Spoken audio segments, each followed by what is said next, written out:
Good afternoon mga ka-hard workers. Tuturo ko sa inyo ngayong araw na to ang paggawa ng garden fertilizer fresh from kitchen. Okay? Let's start. Ito po yung dahon ng malunggay. Ito po ay may protein, vitamin A and mineral. Tawag nila dito moringa. Tapos ito po yung fresh vegetables, mga scrap na minins po natin yan. Ginamit natin ng cutter. Yan. Tapos ito po yung banana peel. Tapos yung fruits na mas madali po kasi siyang matunaw. Tapos eggshell. Ayun, umpisahan na po natin ang paggawa ng fertilizer. Unahin po natin yung pag meron po kayong container na kailangan may butas po sa ilalim para didiligan nyo rin paminsan-minsan. Wala po tayong kutsara, kaya this is homemade. Kasi pagagalitan po ako ng nanay ko pag ginamit ko po yung kanyang mga gamit dun sa kitchen. Lagot tayo. Ayun, ito pwede na. So ito po, bago natin lagyan ng mga fertilizer to, kailangan muna natin kumuha ng mga soil. Lagyan natin dito sa ilalim. Bago muna lagyan siya ng malunggay, moringa. Maganda kasi ito sa plants kasi meron tong protein, vitamins A, minerals. Kailangan kasi ng vitamin din yung mga plants. At marami na itutulong ang malunggay. Yan, kahit sa tao. Lagyan natin siya ng soil.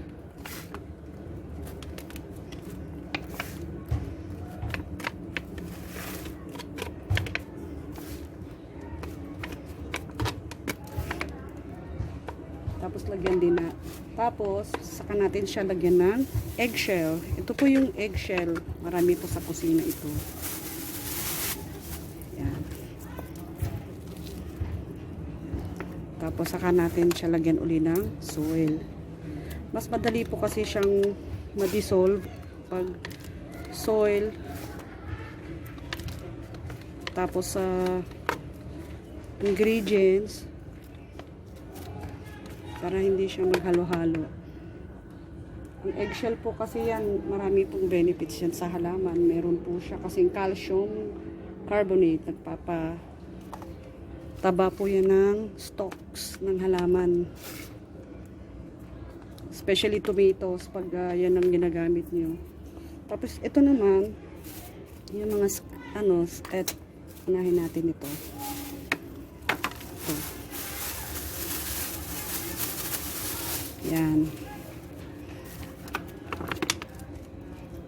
Ito naman yung mga fruits. Nagpapataba din to ng soil. Kasi pag mataba yung soil mo, mas maganda yung tubo ng halaman mo. Kasi hindi lang pinataba mo yung halaman, pinataba mo rin yung soil. Kasi may mga soil na tanim ka ng tanim, tapos hindi naman siya nag-grow.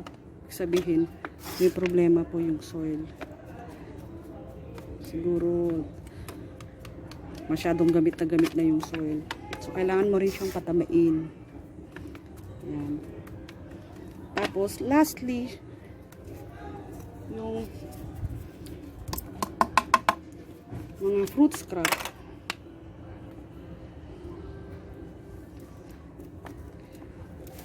Tapos saka mo siya lagyan din siya ng soil.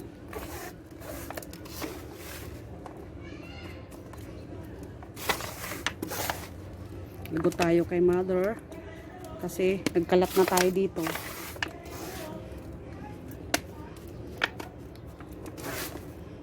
Bale, lilinisin ko yan mamaya.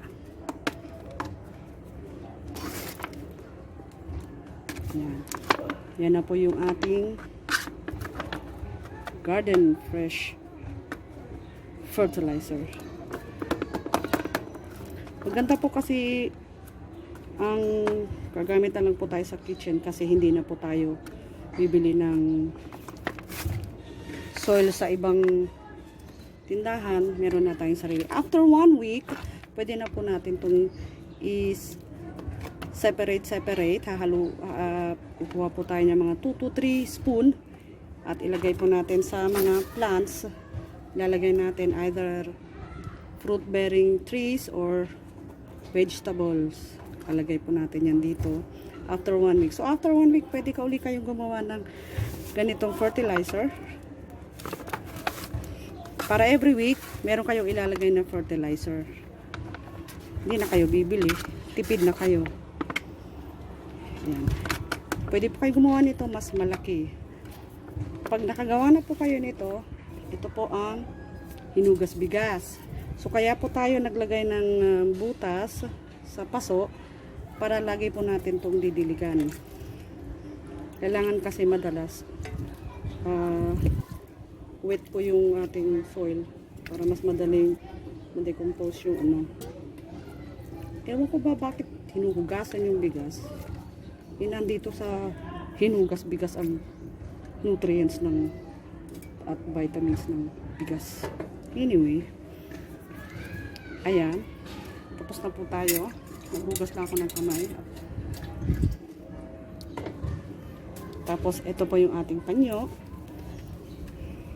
Shout out kay D. Ruiz at kay Lita Galanco. Thank you for watching.